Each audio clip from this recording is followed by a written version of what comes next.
আমরা ঠিক করে দিচ্ছি। এবং কি আগের দিনে যে ছাত্রলীগ ডাকসু নির্বাচনে ছাত্রদল প্যানেলের পরাজয়ের পর প্রথমবারের মতো জনসম্মুখে একসাথে আবিদ, হামিম ও মায়েদ বললেন রাষ্ট্র ও রাজনীতি নিয়ে তাদের চিন্তা।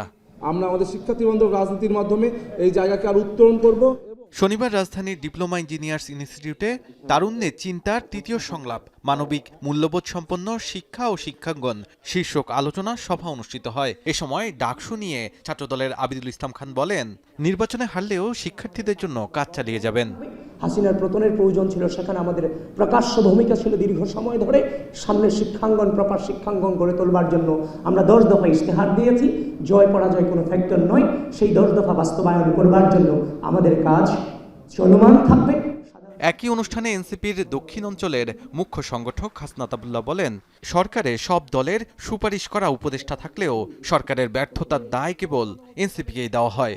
এছাড়াও অভ্যুত্থানের পরবর্তী গণমাধ্যম সহ ফ্যাসিস্টদের সকল শক্তির বিপক্ষে একাই লড়তে হয়েছে এনসিপিকে।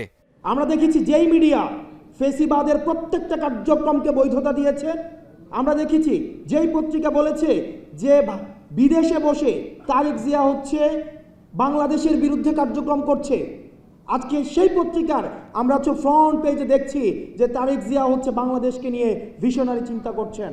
আজকে যদি এই দ্বিমুখী আচরণকে আপনি ডিকোড করতে না পারেন, তাহলে ভবিষ্যতের যে অন্ধকার, যে অদৃশ্য ছায়ার কথা আবিদ ভাই বলেছেন, সেই অদৃশ্য ছায়ার আপনাকে খুব শীঘ্রই সেই ছায়ার মধ্যে আপনাকে করাল গ্রাসে বন্দী হয়ে যেতে হবে।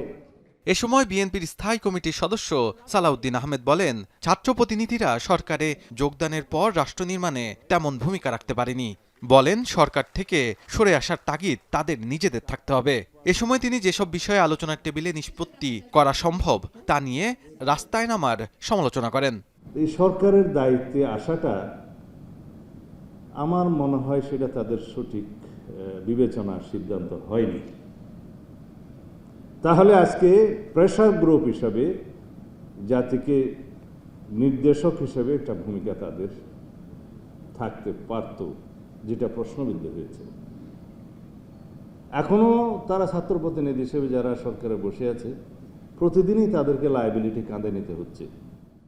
এর আগে সকালে প্রেস ক্লাবে ফ্যাসিস্ট হাসিনার শাসনামলে ব্যাংক, বিমা ও আর্থিক খাত থেকে লুটপাট, অর্থ পাচার ও দুর্নীতির ভয়াবহ চিত্র শীর্ষক আলোচনায় ডক্টর আব্দুল মঈন খান বলেন, দেশের 5 বারের বাজেটের টাকা শেখ হাসিনার ফ্যাসিস্ট সরকার লোপাট করেছে।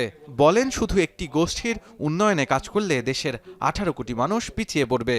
যেই টাকা বিগত 15 বছরে আওয়ামী স্বৈর শাসকরা এদেশ থেকে পাচার করে লোপাট করে দিয়েছিল, সেই টাকা দিয়ে এরকম 100টি পদ্মা ব্রিজ তৈরি করা যেত।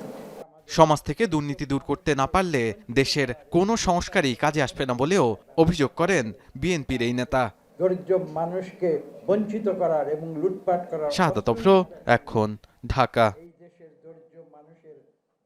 বিশ্বের সর্বাধুনিক প্রযুক্তিতে প্রস্তুতকৃত Arik silver wash detergent powder 500 গ্রাম মাত্র 70 টাকা। রিমার্ক।